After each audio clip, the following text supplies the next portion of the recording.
Hayo, siapa yang berani melahap semangkuk makanan ini sampai habis, bos? Nyatanya, bos, banyak loh pembeli yang rela antri demi semangkuk kuliner yang rasanya pedas menggigit ini.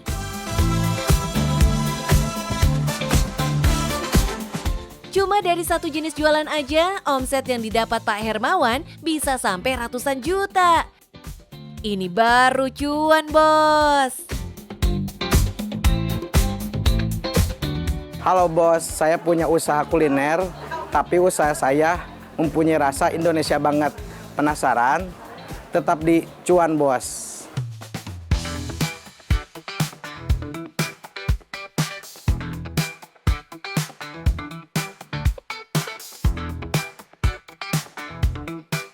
Bos, ini dia yang lagi viral, Cirawang Simis Dasem, kuliner dengan cita rasa pedas. Isinya sesuai namanya, ada aci, tulang rangu bawang, dan ditambah tahu kulit. Menunya sih cuma satu aja, tapi Pak Hermawan ini berhasil bikin netizen pada penasaran. Alhasil, cabang yang lokasinya di Pasir Kuda Bogor ini jadi sasaran FOMO para netizen. Ada 5 paket yang ditawarkan Pak Hermawan, mulai dari paket jelata yang isinya Cirawang tanpa bakso dengan harga 10.000. Ada juga paket Cirawang dengan tambahan bakso berbagai ukuran yang harganya 20.000 sampai 40.000. Best sellernya di sini Big Babon, karena kan ukuran baksonya gede, terus toppingnya juga banyak gitu. Pilihan level pedasnya juga bisa disesuaikan dengan kemampuan lidah dan perut masing-masing ya, bos. Mulai dari yang paling ringan, pedas mesra, ada juga pedas cenghar, dan yang paling uji nyali, pedas beledak. Widih, pedas banget kayaknya nih, bos. Oke bos, ini Cirawang. Ini ada topping Cirawang, tulang rangu, sama tahu. Nah, untuk isian baksonya ini ada paket Big Babon. Big Babon lebih ukurannya gede dari yang lain. Kita nggak pakai kuah seperti bakso pada umumnya, tapi kita ada bumbu-bumbu racikan rahasia. Kuncian rasanya emang ada di saus, bumbu, dan sambalnya, bos. Saus bumbu kacang dan sambelnya hasil racikan sendiri loh. Judulnya kuliner pedas, so cabai yang dipakai nggak tanggung-tanggung nih. Yang pasti paten pedasnya, bos. Setiap hari, Pak Hermawan menyediakan stok cabai kering 2 bal alias 10 kg untuk masing-masing cabang. Sementara produksi baksonya udah mencapai ribuan butir. Pantesan, walaupun makanan ini dibuat sesuai dengan riset dari selera pelanggan, tapi customer dari kaum hawalah yang paling mendominasi. Target marketnya sih hampir ke semua, karena kan bisa nggak pedas juga, bisa bumbunya dipisah atau pedasnya dipisah. Jadi anak-anak juga bisa sebenarnya. Totalnya, Pak Hermawan sudah punya 7 cabang yang tersebar di Cianjur, Sukabumi, Cipanas, Cibinong, dan Bogor. Dan semuanya full rame, bos. Uniknya, Pak Hermawan selalu menentukan lokasi untuk outlet baru, salah satunya berdasarkan permintaan atau saran dari pelanggannya. Selain itu, Pak Hermawan juga mengikuti perkembangan marketing zaman now nih, bos. Doi menggait para konten kreator untuk icip-icip dan mereview Cirawangnya, yang akhirnya jadi rekomendasi buat para netizen plus 62. Keren, Pak. Biasanya konten kreator datang sendiri visit ke sini gitu buat review makanan. Sangat berpengaruh sekali karena kan sosial media itu mudah diakses gitu. Jadi cepat infonya tersampaikan. Otomatis yang beli juga jadi tahu di mana letaknya, terus apa yang kita jual. Nah, kalau setiap buka cabang selalu rame, berarti cuannya kenceng dong. Sepil dong, Pak. Per bulan omset rata-ratanya 400 juta sampai 500 juta.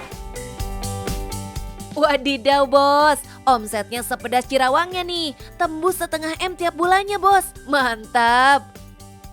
Rencananya, Pak Hermawan akan membuka cabang baru di Jakarta, Bandung, dan kota-kota lainnya. Ini bukan pertama kalinya Pak Hermawan membuka usaha kuliner ya bos. Cirawang Simis Dasem ini adalah brand ketiganya. Sebelumnya, Doi punya bisnis kuliner bakso aci dan seblak.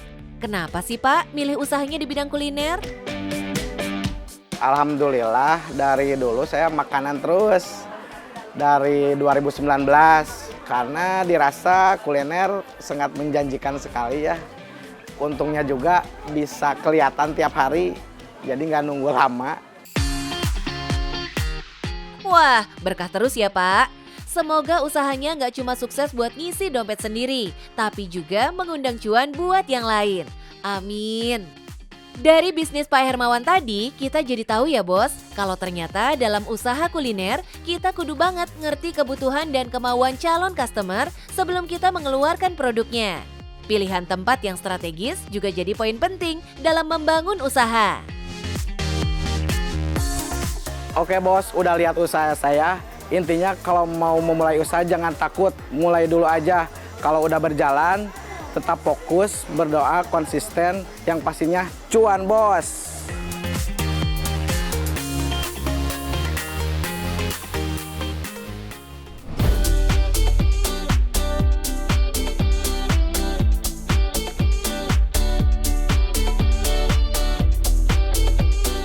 Bos, meskipun masih bulan Oktober, tapi agenda liburan kudu tetap masuk checklist ya.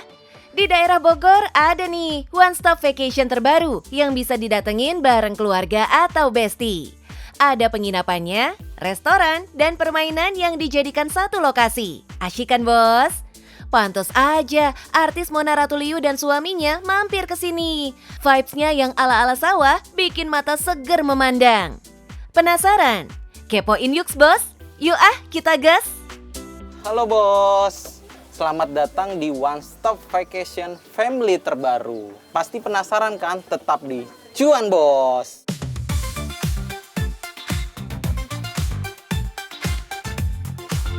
Sesuai namanya nih bos, The Sawah. Lokasinya ini emang terletak di antara sawah-sawah. Karena untuk sawah itu menurut saya adalah destinasi vacation yang diburu oleh para keluarga atau masyarakat saat ini sih. Sudah penat di ibu kota, jadi larinya itu dengan melihat yang warna hijau-hijau pasti akan memanjakan mata untuk kayak bisa rehat sejenak. Pemandangan alam yang hijau emang bikin mata seger ya bos.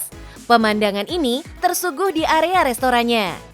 Di sini tersedia beberapa saung yang bisa digunakan untuk menikmati masakan tradisional khas Sunda.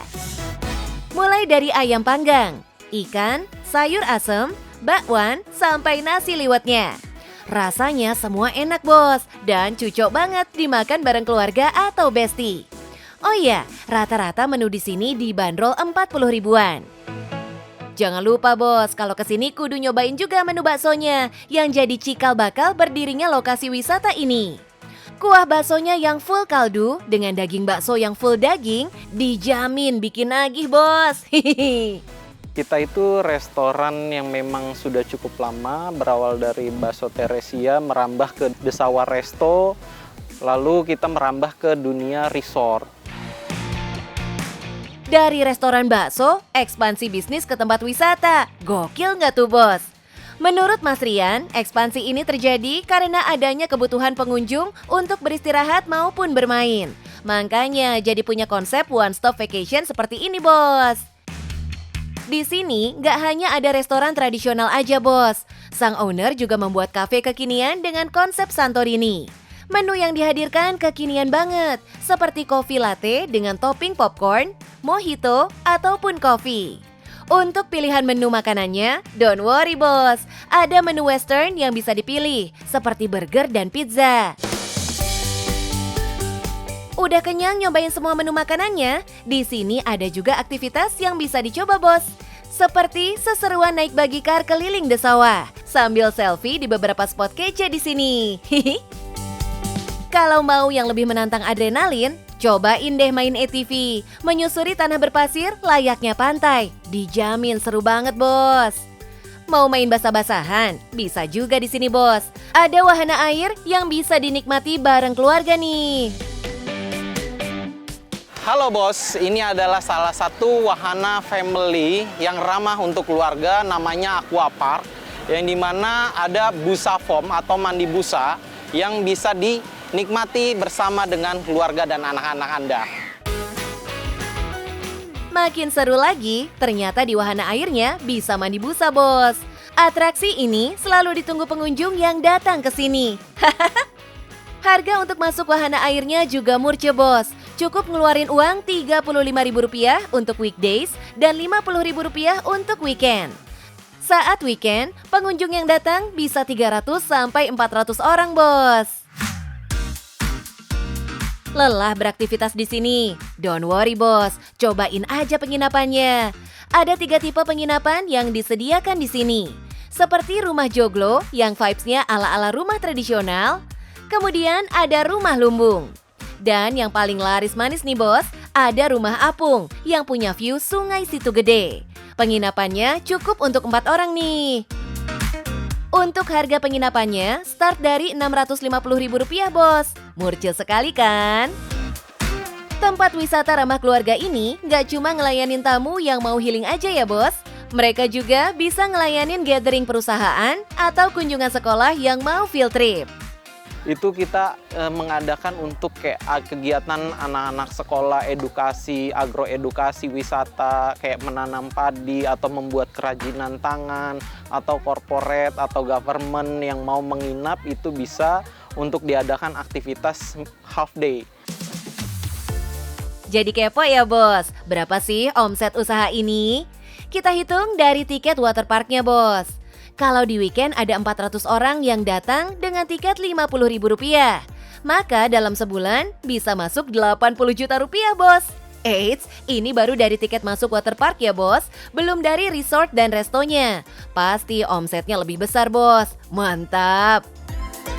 Namanya usaha, pasti ada kendalanya, Bos. Di awal pembangunannya, lokasi ini adalah area perbukitan. Jadi perlu usaha lebih untuk membangunnya. Setiap pembangunan kita mengalami kendala, yaitu mungkin medan atau tempatnya yang dulunya ini adalah perbukitan. Perbukitan yang memang sulit dilalui untuk alat-alat berat. Itu sih kendalanya. Jadi kita mesti bekerja sama dengan masyarakat sekitar untuk meminta izin bersama pemerintah untuk membangun tempat ini. Tempat wisata ini juga bermanfaat membuka lapangan pekerjaan untuk daerah sekitarnya, Bos. Hampir 90% karyawan di sini direkrut dari warga sekitar.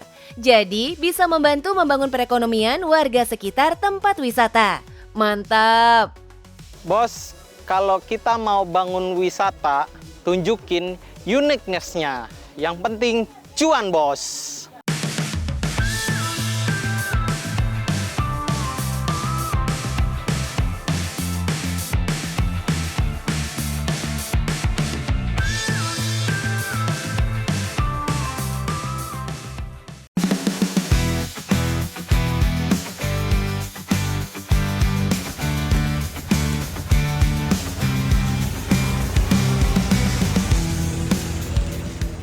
Minggir, Bos. Koboi Bajai mau lewat nih. Awas.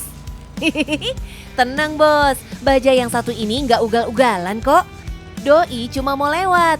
OTW dari Tangerang menuju Jalan Prapancaraya, Jakarta Selatan. Tempat mangkalnya, Bos.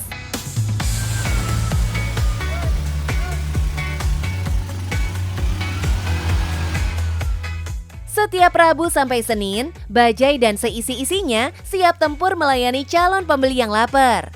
Misinya bantu bikin orang kenyang, resikonya ya cuan yang melimpah. Halo Bos, yang jualan bakmi banyak, tapi yang konsepnya kayak gini cuman di sini. Mau tahu? Penasaran? Tetap di Cuan Bos.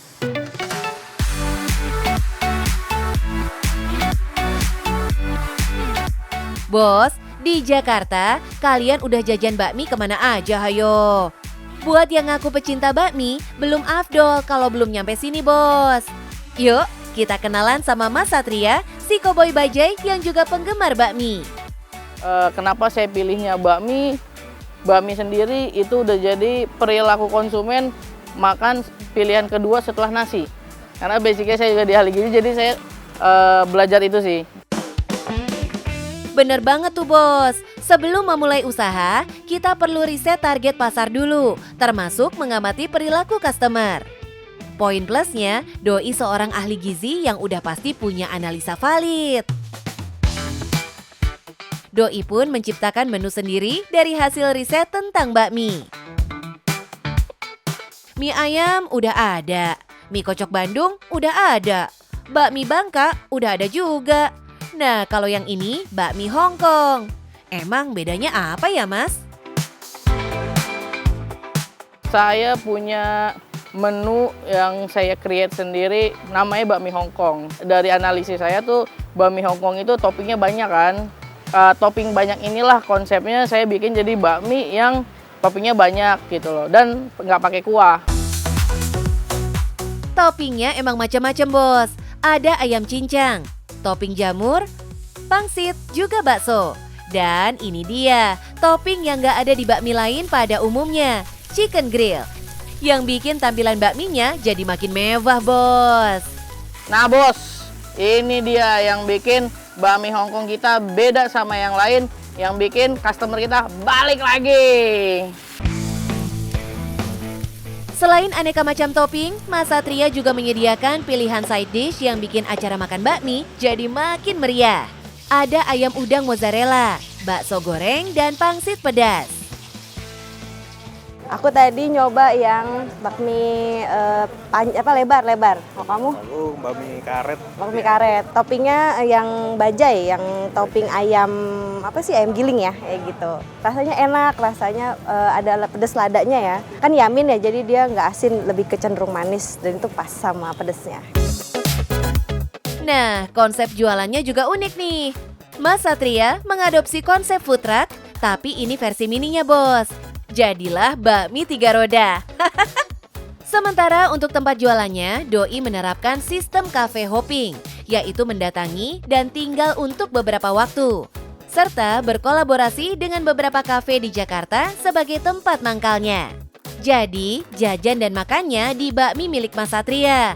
Kalau haus, tinggal pesan di minuman di kafenya. Mantap! Nah, karena jualannya menggunakan bajainya food truck, Mas Satria bisa jualan mobile nih bos. Doi nggak cuma mangkal di kafe-kafe doang, tapi bisa juga menerima panggilan catering untuk acara rumahan. Seporsi bakminya dibanderol mulai dari harga Rp20.000 aja bos. Wah, jadi penasaran nih sama omsetnya. Sehari kita bisa habis dari 100 porsi sampai 200 porsi, tergantung hari ya. Kalau weekend bisa 200 porsi, kalau weekday minimal 100 porsi. Kalau dalam sehari ada 200 pelanggan yang datang dengan minimal pembelian Rp20.000, maka omset per hari yang masuk sekitar 4 jutaan bos. Kalau dikali sebulan bisa tembus 100 juta nih, mantap ya bos. Meskipun bisnis ini baru 2 bulan berjalan, alhamdulillah sudah kelihatan hasilnya tuh bos. Pelan tapi pasti ya mas. Jadi kalau misalnya saya usaha, saya udah tahu saya pasti rugi, resikonya kayak ya alhamdulillah karena ikhtiar kita juga niatnya bantu orang kenyang dan banyak membuka lapangan pekerjaan juga, dan prinsip hidup saya ingin bermanfaat untuk orang banyak sih, itu aja. Kalau menengok ke masa lalu, dulu semasa sang ibunda sakit, jualan baju yang ditekuninya selama 12 tahun mengalami penurunan omset. Doi pun putar otak, sampai akhirnya membuka warung bakmi yang alhamdulillah bisa mengangkatnya dari keterpurukan. Konsep jualan yang digunakan Mas Satria boleh dibilang konsep terniat bos. Soalnya sebelum jualan, Doi kudu menyiapkan kendaraan roda 3 untuk dimodifikasi. Demi alasan fungsional, bagian sampingnya bisa dibuka, supaya bisa digunakan untuk tempat persiapan dan penyajian makanan. Ala-ala Mercy model Gullwing, bos. Konsep ini bahkan udah bikin beberapa orang kecantol dan bermitra untuk membuka cabang baru di kota lain, seperti Bandung dan Yogyakarta. Jadi nggak ada istilah kehabisan ide ya bos. Sesekali kita perlu berpikir out of the box ya bos, untuk menghasilkan produk yang unik atau spesial. Nah bos, udah lihat kan usaha saya? Apapun usahanya, kalau punya keunikan ataupun yang spesial, itu bisa jadi cuan bos.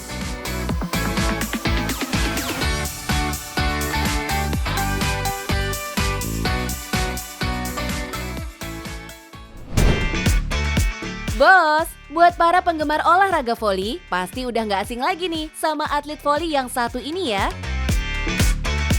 Megawati, atlet voli wanita kebanggaan Indonesia ini sukses bermain di Liga Voli Korea Selatan 2023-2024 dan menjadi top scorer buat timnya bos. Performa Doi emang cetar banget bos, karena berhasil membawa nama Indonesia ke pentas dunia olahraga voli. No kaleng-kaleng nih bos, bersama timnya Doi berhasil keluar sebagai juara 3 di Liga Voli Korea. Alhasil, animo penggemar olahraga voli makin meningkat ya bos, mantap! Melihat animo masyarakat yang besar terhadap olahraga, tentunya ada nih pundi-pundi cuan yang bisa dijadikan peluang bisnis. Kalau ngebahas cuan, pasti pengusaha jersey olahraga banyak yang mendulang cuan nih bos. Salah satunya Regar Sport. Nggak hanya produksi jersey buat voli aja, mereka baru-baru ini kerjasama dengan brand olahraga lokal untuk memproduksi jersey supporter timnas. Jangan ditanya ya bos, pundi-pundi money yang didapat dari usaha ini? Omsetnya tembus ratusan miliar per tahun. Wow banget gak tuh?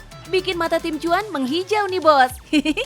Gara-gara ini, Doi dapat julukan Crazy Rich Wonogiri loh. Penasaran sama kisah Crazy Rich Wonogiri ini bos? Let's check it out.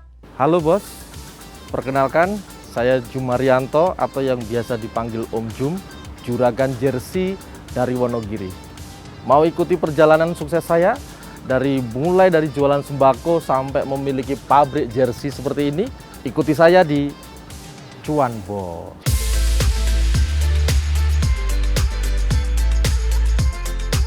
Nggak hanya mengkayakan diri sendiri, Om Jum juga punya perhatian terhadap lingkungan dan karyawannya nih bos. Doi membangun masjid dan mengumrohkan karyawannya ke Tanah Suci. Alhamdulillah ya bos. Perjalanan usaha Om Jum ternyata dari bawah juga ya bos, sampai bisa sukses seperti sekarang. Kalau lihat usahanya, pasti no kaleng-kaleng nih bos omsetnya. Kepo nggak sih sama penghasilan dari Crazy Rich Wonogiri ini bos? Kalau kita setahun di sekitar 100-an lah. Ya 100 sampai 150 lah. Chic shock nggak sih bos? Auto shock lihat duit miliaran dong. Pantas aja Om Jum sukses bangun rumah mewah bak istana dan juga punya deretan mobil-mobil mewah yang bikin mata auto kinclong. Aduh, Crazy Rich Wonogiri sekali. Sebenarnya Om Jum ini dulunya PNS bos. Tapi di DNA-nya, Om Jum tertanam jiwa pengusaha. Doi melakoni banyak pekerjaan sampingan saat masih jadi PNS. Mulai dari jualan sembako keliling sampai beternak lele. Saya paham dulu bahwa menjadi ASN itu memang dalam kata tanda kutip itu memang tidak boleh kaya gitu. Tidak langsung tahu-tahu itu muncul Regar Sport, tidak gitu. Jadi dimulai dari dulu juga jualan beras gitu ya. Jadi pakai PDH, tapi kalau sudah pulang kerja ya bawa beras 5 kilo diantar. Ya kayak gitu dulu. Awalnya, Om Jum berbisnis kebutuhan pokok, yakni sembako keliling. Tapi ternyata keuntungannya kecil bos, nggak sebanding sama capeknya. Terpaksa deh Doi tutup. Kalau sembako itu saya pilotkan. Jadi saya pilotkan karena apa? Karena marginnya kecil. Nggak sabar. Nggak nyerah gitu aja. Om Jum beralih budidaya singkong dan beternak bebek. Tapi nggak sukses juga nih bos. Hiks. Banyak kendala yang Doi hadapi. Terakhir, Om Jum mencoba budidaya ikan lele yang lagi-lagi harus tutup ya bos. Kalau lele itu saya pilotkan karena manufakturnya. Waktu itu saya punya 120 kolam, tapi kolam ini langsung saya serahkan kepada masyarakat. dan sebenarnya belum siap di maintenance. Akhirnya saya harus mengatakan ini kalau dilanjutkan dalam jangka pendek ini bangkrut. Titik balik hidup Om Jum terjadi saat menjadi reseller produk olahraga nih bos. Doi melihat banyak konsumen yang mesen kostum olahraga, akhirnya Om Jum mencoba jualan baju-baju jersey di internet. Di saat mempilotkan lele ini, yang 120 kolam ini, saya baru sadar kalau itu dibiayai dari reseller gitu. Dari bisnis saya menjadi seorang reseller orang lain. Lalu aneh nih, ya kenapa ini yang nggak diolah kan gitu. Banyak orang ingin memiliki jersey tim kesayangannya. Melihat peluang itu, Om Jum akhirnya fokus menjual jersey di internet dan ternyata hasilnya moncer banget bos. Awalnya saya nggak percaya kalau yang namanya internet itu menghasilkan uang. Karena dunia digital juga nggak bergerak semasif ini ya, tahun 2000-an 10 itu. Dan masih dibilang orang aneh gitu loh. Cakep, cakep. Om Jum akhirnya mantap memutuskan resign dan memproduksi baju-baju jersey untuk keperluan olahraga bos. Salah satunya jersey timnas sepak bola Indonesia yang berjaya di tahun ini. Om Jum bekerja sama dengan Erspo, produsen resmi jersey pemain timnas Indonesia. Tapi Doi khusus memproduksi untuk supporter timnas ya bos.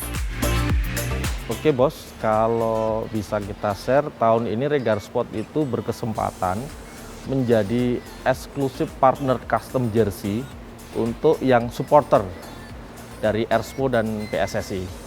Nah ini produknya ya, ini yang putih dan kemudian ini yang merah. Menyala deh jersey produksi Wonogiri ini. Berkat usahanya, Om Jum bisa membuka lapangan kerja di daerahnya. Alhasil, anak-anak lokal Wonogiri pun jadi punya pekerjaan bos. Gak perlu merantau untuk mencari kerja keluar daerah. Mantap! Ya dari dulu sih saya mengatakan kalau bisakah yang di sekelas Wonogiri ini UMK-nya itu ya hampir seperti kenapa orang Wonogiri ngerantau ke Cikarang, kenapa orang Wonogiri ngerantau ke Cilegon gitu. Ya karena UMK-nya tinggi. Dan kami berharap kami menjadi pionir yang bisa memberikan kapasitas ini kepada masyarakat gitu loh.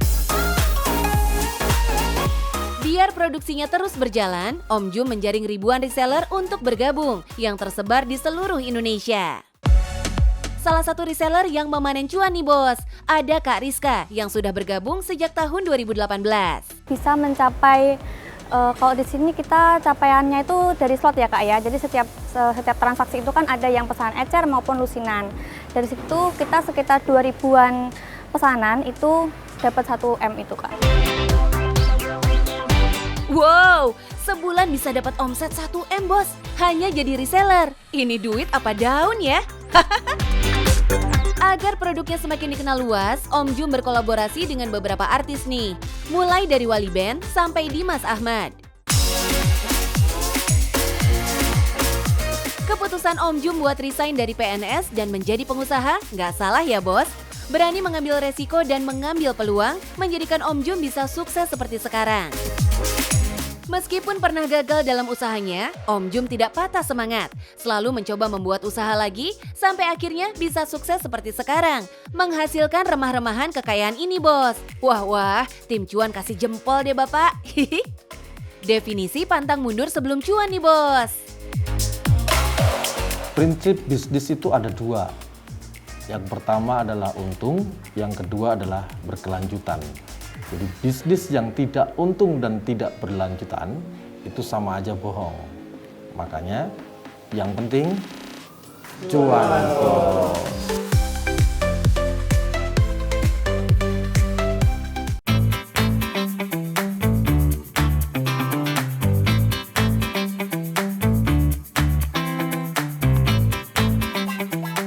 Bos, cuaca lagi kurang bagus ya belakangan ini.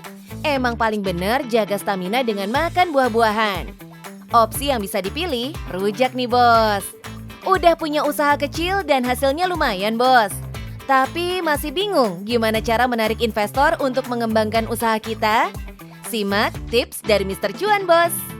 Waduh, banyak banget. Ini nggak pedas ya Pak? Nggak sedang-sedang Pak. Bismillah. Alhamdulillah. Gimana Pak, bisnis lancar ya? Alhamdulillah Pak, lancar kecil-kecilan sih. Tapi ya pengen berkembang kayak seperti investor gitu. Gimana itu Pak? Kayak investor datang gitu. Lebih berkembang gitu. Bapak pengen buka cabang gitu ya Pak? Ya, ya begitulah condong ke buka cabang lah. Buka cabang ya? Ya. Jadi kalau andai kan mau buka cabang, Bapak mungkin bisa cari mitra Pak, investor misalnya. Nah, investor yang paling pertama penting adalah dia tahu laporan keuangannya Pak. Bapak nih lihat nih yang di depan. Itu kan kalau mereka ada customer yang beli, dia tahu berapa penjualannya hari itu. Iya. Jadi ada laporan penjualan. Nanti setiap akhir bulan, Bapak bilang nih bikin berapa total penjualan 1 bulan, pengeluarannya berapa, sehingga keuntungannya berapa. Iya, iya. Nah, kalau Bapak sudah punya laporan keuangan, investor jadi menarik. Iya, iya. Ada potensi keuntungan nih, misalnya rata-rata berapa Pak sebulan bisa untungnya Pak? Cukup lah buat itu sih. Dapat 10 juta sebulan nggak Pak? 5 juta atau 10 Ya, juta? di atas gitu? 5 juta lah. Anggap 5 juta Pak. Ya, 5 juta. Modal berapa Pak kira-kira? Kalau modal 1,5 lah Pak. 1,5 juta. Iya. Tapi sama gerobak dan lain-lain 15 juta ada. Ya, cukup 15 juta gitu. ya. Nah, kalau misalnya keuntungan Bapak misalnya 5 juta sebulan, kedua Bapak harus tahu nih modalnya berapa.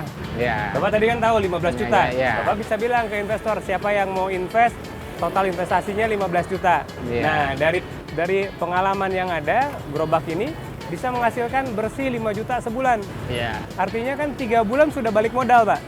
Nah, itu menarik tuh sama investor. Jadi yang pertama, Bapak punya laporan keuangan. Yang kedua, Bapak bisa memberikan jaminan kira-kira balik modalnya berapa bulan. Nah, baru yang ketiga, Bapak sudah punya planning, rencana ke depannya. Misalnya, Bapak membuka peluang usaha kemitraan gerobak itu 15 juta. Tapi Bapak sudah tahu mau bukanya di mana, nanti kira-kira di tempat baru itu bisa menghasilkan omset berapa. Jadi sebenarnya gampang untuk cari investor kalau ada laporan keuangan, terus kemudian bisa memberikan jaminan investasinya aman dan bisa balik modal. Yang ketiga sudah punya rencana bisnis ke depannya. Gitu Pak. Terima kasih Mister atas tipnya ya. Mudah-mudahan lancar terus usahanya. Amin, bisnisnya, amin, buka banyak amin. cabang. Amin. Ya Pak, nanti Ya. kalau memang bagus saya mau buka cabang ya Pak. Amin. Ya, Pak. Mudah-mudahan.